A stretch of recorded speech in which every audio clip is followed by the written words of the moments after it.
Hello बच्चों, क्या हालचाल। आज हम लोग तीसरे लेक्चर पढ़ने वाले हैं बीमा और मात्रक का। ठीक है, तो इसके पहले दो लेक्चर जो बताया गया उसको आप देखना ना भूलें। पहले उसको कंप्लीट कीजिए, उसके बाद इस लेक्चर को कंटिन्यू कीजिए। चलिए ज़्यादा टाइम ना लेते हुए स्टार्ट करते हैं हम लोग। स्वागत है आप सभी को आपका प्यारा सा चैनल मंटू फिजिक्स में। आप यदि अगर इस चैनल पर नए हैं तो चैनल को सब्सक्राइब करके बेल आइकन प्रेस कीजिए और अपने दोस्तों में ज़्यादा से ज़्यादा वीडियो को शेयर कीजिए। वो पिछले दो लेक्चर का लिंक जो है डिस्क्रिप्शन बॉक्स में डाल दिया गया है, आप वहां पे जाकर के चेक कर सकते हैं।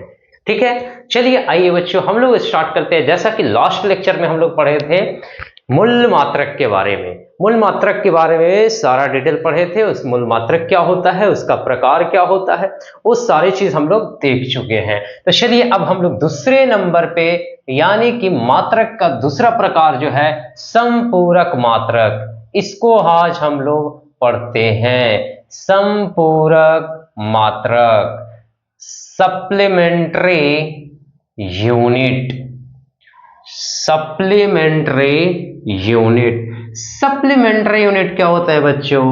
तो जैसा कि मूल मात्रक एक दूसरे पर निर्भर नहीं करता है, उसी तरह से संपूरक मात्रक भी एक दूसरे पर निर्भर नहीं करता है। यानी वैसा मात्रक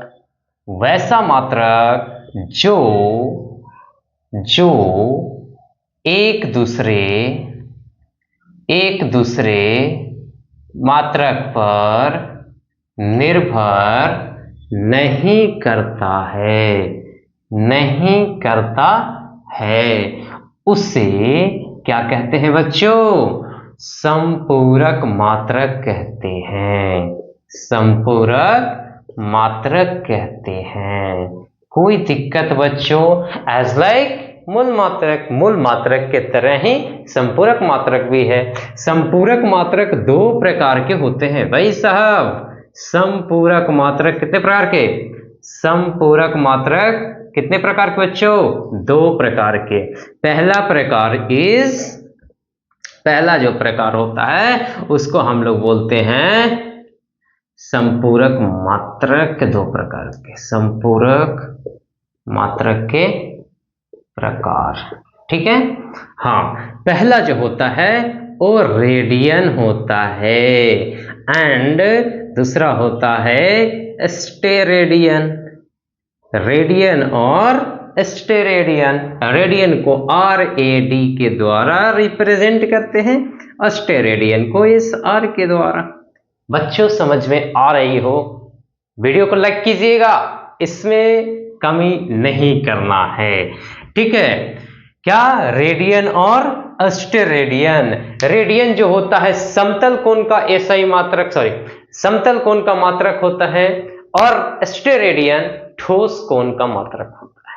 क्या होता है? समतल कोण का मात्रक रेडियन एंड ठोस कोण का मात्रक स्टेरेडियन। बच्चों तो देखिए समतलीय कोण क्या होता है और ठोस कोण क्या होता है, ये दोनों को हम लोग बारी बारी से जानते हैं। तो आइए सबसे पहले हम लोग देखते हैं बच्चों समतलीय कोण क्या होता है। समतलीय कोण कहता है कि एक ही समतल में दो किरणें के द्वारा बनाया गया कोण क्या कहलाएगा? समतलीय कोण कहलाएगा।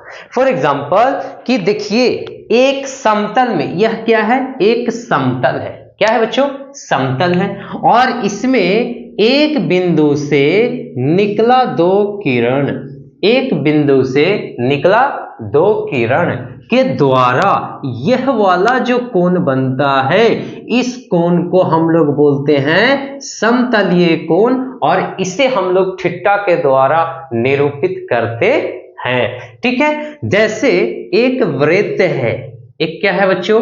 वृत्त है, और इस वृत्त का यह केंद्र है, वो मान लेते हैं केंद्र है। यहां से एक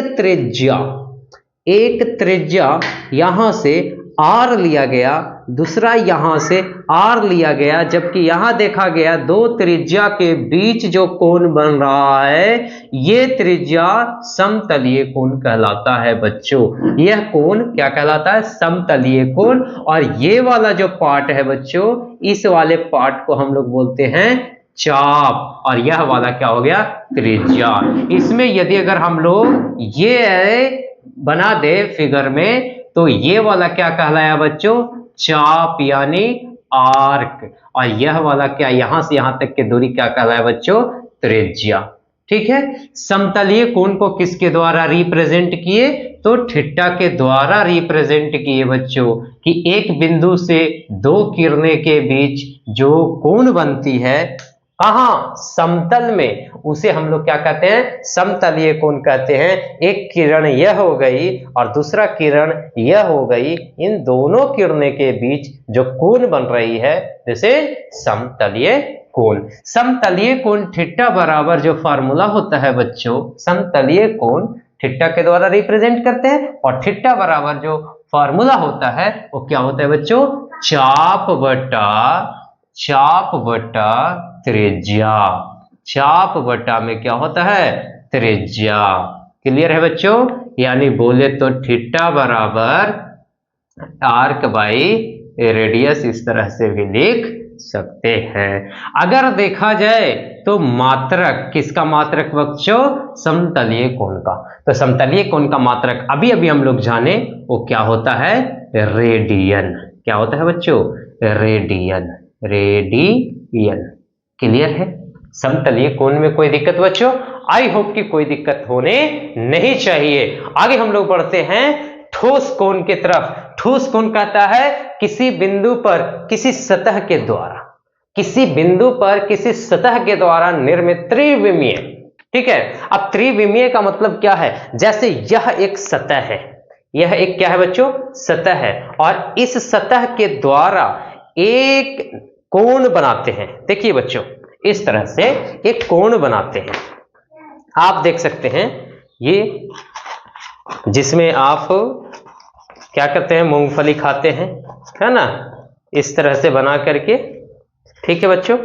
तो यहां पे ये जो बना, यह एक ठोस है, पूरा भरा हुआ है ना? कुल्फी। ठीक है। और यहां पे अंदर में जो ये वाला कोण बनता है, इसको हम लोग बोलते हैं क्या बच्चों? ठोस कोण बोलते हैं। क्या बोल रहा है? त्रिविमीय यानी 3D का, 3D फिगर होना चाहिए, 3D फिगर। अब ये बताइए, ये सतह तो एक प्लेन है, और जब इसको हमने 3D में कन्वर्ट किया, तो 3D में कन्वर्ट करने के बाद कुछ ऐसा आया। ठीक है, ऐसा आया, और इसके कारण जो अंदर में ये वाला जो कोण बनता है बच्चों, इस कोण को हम लोग क्या बोलते हैं? ठोस कोण बोलते हैं। किसी बिंदु पर किसी सतह द्वारा निर्मित त्रिविमीय कोण को क्या बोलते हैं बच्चों? ठोस कोण बोलते हैं। इसे इस तरह से हम लोग बना सकते हैं कि एक समतल में इस तरह से फिगर बनाया जा सकता है बच्चों, इस तरह से। ठीक है, ये जा रहा है ऐसे। ठीक है, और यहां से यहां तक के डिस्टेंस को d बोल देते हैं। ठीक है बच्चों, कोई दिक्कत? यह वाला जो कोण बनता है, इस वाले कोण को ओमेगा बोलते हैं। ओमेगा यानी ठोस कोण। ठोस कोण को किसके द्वारा? ओमेगा के द्वारा रिप्रेजेंट किया जाता है। कोई दिक्कत बच्चों?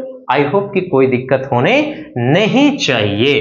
तो और यहां ठोस कोण यानी ओमेगा बराबर जो फार्मूला होता है, वो कहता है ठोस के क्षेत्रफल, ठोस के सतह के क्षेत्रफल, ठोस के सतह के क्षेत्रफल बटा में दूरी का स्क्वायर। दूरी का क्या हो जाता है बच्चों? स्क्वायर। यानी ओमेगा बराबर यदि अगर देखें तो ओमेगा बराबर हो जाता है एरिया बटा में डी स्क्वायर, एरिया बटा में डी स्क्वायर। और इसका जो मात्रक हम लोग देखें, किसका मात्रक बच्चों? ठोस कोण का। ठोस कोण का मात्रक क्या मिला? ये रेडियन है, तो ये मिलेगा स्टेरेडियन। इसको हम लोग क्या बोलते हैं? स्टेरेडियन बोलते हैं। एस आर के द्वारा रिप्रेजेंट करते है। आई होप कि यहां तक बहुत ही बढ़िया से क्लियर हुआ होगा बच्चों। अभी तक वीडियो को लाइक नहीं किए, लाइक करना ना भूले बच्चों।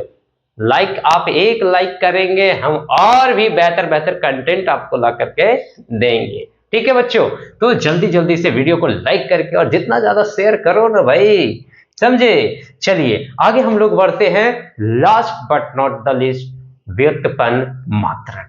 ये बच्चों अब हम लोग देख रहे हैं व्युत्पन्न मात्रक। व्युत्पन्न मात्रक होता क्या है? वैसा मात्रक जो संपूरक मात्रक और मूल मात्रक के सहायता से प्राप्त होता है। अभी अभी हम लोग संपूरक मात्रक और मूल मात्रक पढ़ चुके हैं। तो क्या कहता है कि मूल मात्रक और संपूरक मात्रक की सहायता से जो मात्रक प्राप्त होता है, इसका कोई प्रकार नहीं है, इसका कोई टाइप्स नहीं है। ये दो मात्रक पे डिपेंड करता है। वो किस पर डिपेंड करता है? मूल मात्रक और संपूरक मात्रक पर डिपेंड करता है। कोई दिक्कत बच्चों? तो उन दोनों मात्रक से जो मात्रक मिलकर के प्राप्त होता है, उस मात्रक को क्या बोला गया? व्युत्पन्न मात्रक। क्लियर है बच्चों?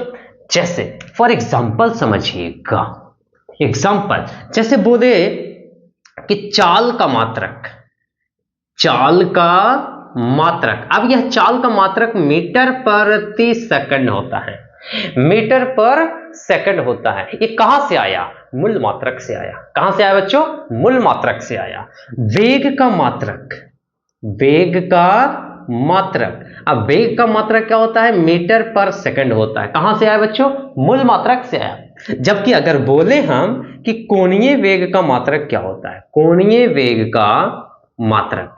अब कोणीय वेग का मात्रक क्या होता है बच्चों? तो कोणीय वेग का मात्रक होता है रेडियन पर सेकंड होता है। क्या होता है? रेडियन पर सेकंड। अब बताइए, ये तो सिर्फ मूल मात्रक था, जबकि इसमें संपूरक मात्रक भी है और मूल मात्रक भी है। दोनों के सहायता से क्या तैयार कर दिया?